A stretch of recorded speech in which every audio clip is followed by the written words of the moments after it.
আসসালামু আলাইকুম।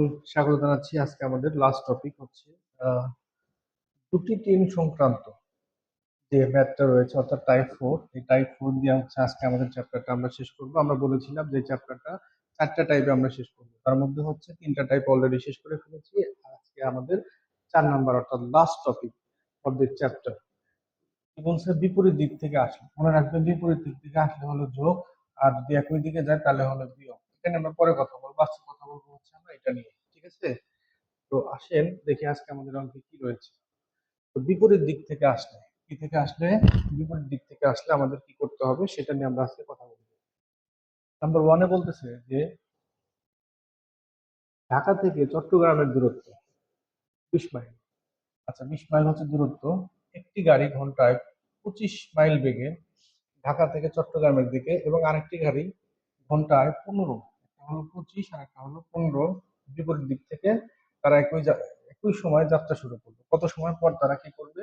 দুটি গাড়ি মুখোমুখি হবে। এখানে আমাদের কাছে কি চেয়েছে বলেন? সময় চেয়েছে, রাইট? অঙ্কটা করতে হলে আমাদেরকে যে বিষয়টা মাথায় রাখতে হবে সেটা হলো প্রথমে রিলেটিভ স্পিড বের করতে হবে। রিলেটিভ স্পিড, এখন আপনি বলতে পারেন যে স্যার রিলেটিভ স্পিড কি?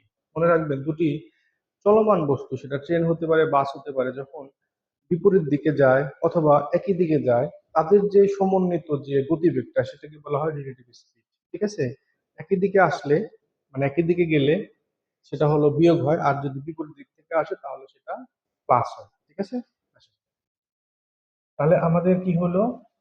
25 আর এই পাশে হলো 15। 25 আর 15 যদি আমরা যোগ করি তাহলে কত হবে? 40। 40, এই 40টা কিসে আছে বলেন? ঘন্টাতে আছে। আমাদের উত্তরটাও 40টা হলো কিলোমিটারে আছে, আমাদের উত্তরটাও আছে হলো ঘন্টাতে। একটা কথা মাথায় রাখবেন যে সেটা হলো কিলোমিটার পার ঘন্টা হয় আর মিটার পার সেকেন্ড হয়। যদি ঘন্টা থাকে তাহলে সেটা কিলোমিটারের স্পিডটা হবে, আর যদি স্পিডটা থাকে হচ্ছে আপনার মিটারে তাহলে সেটা সেকেন্ডে হবে। কেমন? তাহলে রিলেটিভ স্পিড হচ্ছে এত। তাহলে দূরত্ব কত? দূরত্ব কিন্তু আমাদের 200, তাই না? তাহলে 200, এই 200 দূরত্বকে যদি আমরা কি করতে চাই কত সময় পর, তার মানে হচ্ছে আমরা টাইম বের করবো। আমরা জানি যে সূত্রটা প্রথম থেকে শিখে আসতেছি, ডিস্টেন্স ডিভাইডেড কি স্পিড। তাহলে রিলেটিভ স্পিড হচ্ছে আমার কত? সরি, 40। তাহলে 40 দিয়ে কাটলে 45 এবং 200, তার মানে এটা হলো 5 ঘন্টা। কয় ঘন্টা? 5 ঘন্টা। অর্থাৎ 5 ঘন্টা পরে হচ্ছে দুটি ট্রেন তারা একত্রে কি করবে? সাক্ষাৎ করবে। ওকে, আসেন পরবর্তী ম্যাথে। পরবর্তী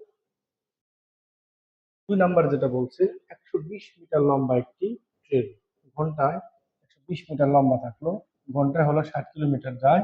বিপরীত দিক থেকে ঘন্টায় 6 কিলোমিটার বেগে আসে একটি ট্রেন কত সময়ে অতিক্রম করতে পারবে? একটি ট্রেন লোককে, একটা জিনিস খেয়াল রাখবেন, সেটা হলো লোক, খুঁটি, পোল, ল্যাম্পপোস্ট এগুলা যদি থাকে তাহলে কিন্তু এগুলা নিজস্ব কোনো দৈর্ঘ্য থাকে না। তাহলে এই অঙ্কগুলো আমরা কিভাবে করব? প্রথমেই আমরা কি করব দেখেন, রিলেটিভ স্পিড বের করব। তাহলে রিলেটিভ স্পিড কত? তাহলে 60 যোগ আর একটা কত, লোকটা আসতেছিল 6 সমান সমান কত? 66। কত? 66। এই 66টা হচ্ছে আমাদের রিলেটিভ স্পিড। এটা কিসে আছে? কিলোমিটার আছে, কিন্তু আমাদের অ্যান্সারটা কিসে আছে বলেন তো? অ্যান্সারটা আছে সেকেন্ডে।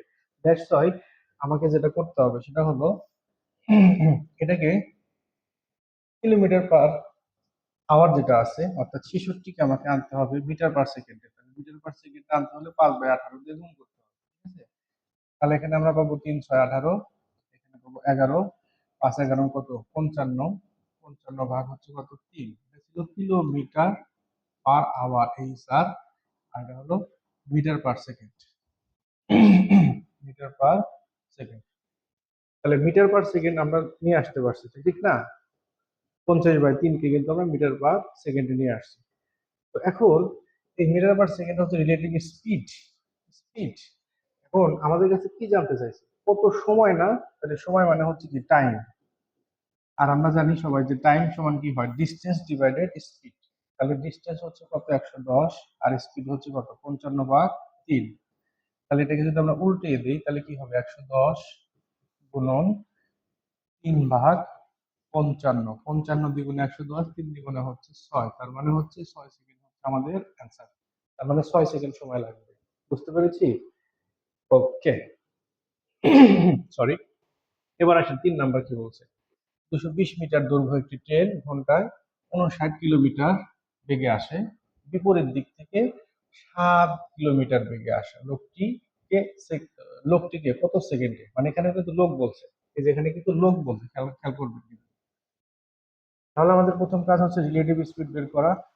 রিলেটিভ স্পিড বের করা তাহলে হচ্ছে কত 59 যোগ 7, লোকের স্পিড 7, তাহলে এখানে হচ্ছে কত 66।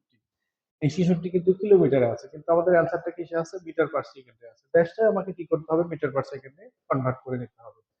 তাহলে আমরা 66 কে মিটার পার সেকেন্ডে যদি কনভার্ট করি তাহলে কি করতে হবে, 5/18 করতে হবে। 6 দিয়ে কাটলে 3, 6 দিয়ে কাটলে 11, 5 11 কত 55।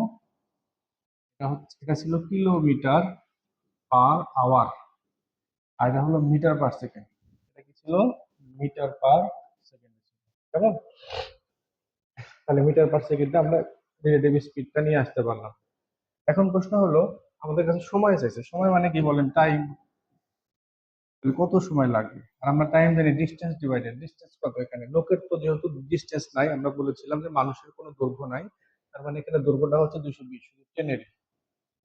তাহলে 220 ভাগ কত, এই যে আমরা এখানে কি করলাম, মিটার পার সেকেন্ড এখানে একটা কাজ করেছি দেখেন। তাহলে 5 11 55 ভাগ 3, এখানে 3 দিতে ভুলে গিয়েছিলাম। তাহলে 55 ভাগ হচ্ছে 3। এটাকে যদি আমরা উল্টে দিই তাহলে কি হবে, 220 গুণন 55 ভাগ হচ্ছে কত 3। ও সরি, 3 যাবে উপরে, তাই না?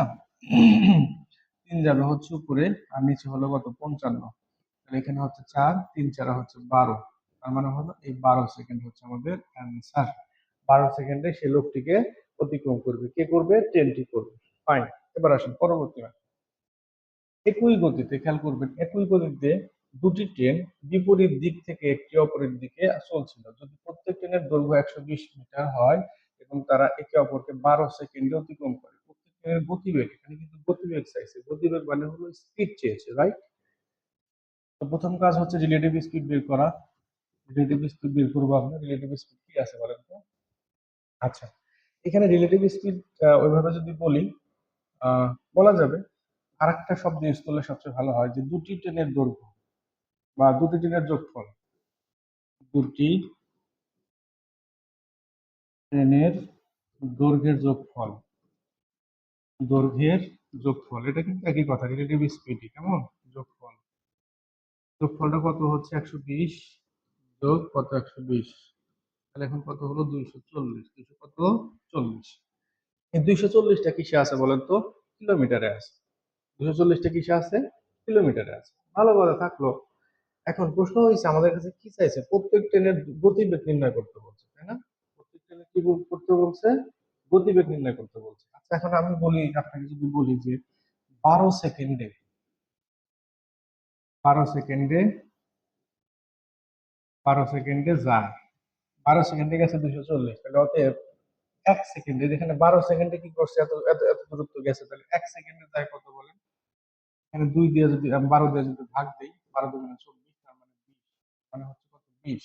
কত 20। এই 20টা কিসে আসলো, মিটার পার সেকেন্ডে আসছে। কিসে আসছে, মিটার পার সেকেন্ডে আসছে। মিটার পার সেকেন্ড থেকে আপনি এখন কোথায় যাব, আপনি এখন কোথায় যাবেন বা আমরা এখন কোথায় যাব, সেটা হলো কিলোমিটারে চলে যাব। কারণ ট্রেনের গতিবেগ চাইছে আমার, প্রত্যেক ট্রেনের গতিবেগ চাইছে, তাই না? ট্রেনের গতিবেগ কখনো কি হয় না, ট্রেনের গতিবেগ কখনো মিটার পার সেকেন্ডে হয় না, কিলোমিটার হয়। তাহলে অতএব ট্রেনের গতিবেগ, ট্রেনের গতিবেগ, গতিবেগ কত হবে বলেন? 20 গুণন 18 ভাগ হচ্ছে 5, মানে কিলোমিটারে আমরা চলে যাচ্ছি। তাহলে 4 5 20, 4 18 কত 72।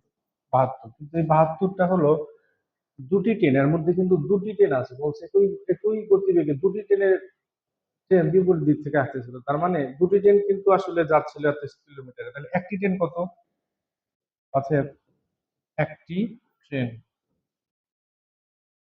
গতি, একটি ট্রেনের গতি হচ্ছে 72কে 2 দিয়ে ভাগ দিলে হচ্ছে 36, তার মানে হলো এই 36 কিলোমিটার বেগ হচ্ছে একটি ট্রেনের। তো প্রিয় শিক্ষার্থী, আশা করি এটা বুঝতে পেরেছেন। দেখা হচ্ছে আগামী লাস্ট টাইপ, সেটা হচ্ছে একই দিকে গেলে বিয়োগ হয়, এটা নিয়ে আমরা কথা বলবো নেক্সট ক্লাসে। এই পর্যন্ত সবাই ভালো থাকেন এবং আমাদের পেজটাকে লাইক কমেন্ট শেয়ার দিবেন যদি ভিডিওটা ভালো লাগে। এতটুকু প্রত্যাশা করছি। এ পর্যন্ত আল্লাহ হাফেজ, আসসালামু আলাইকুম।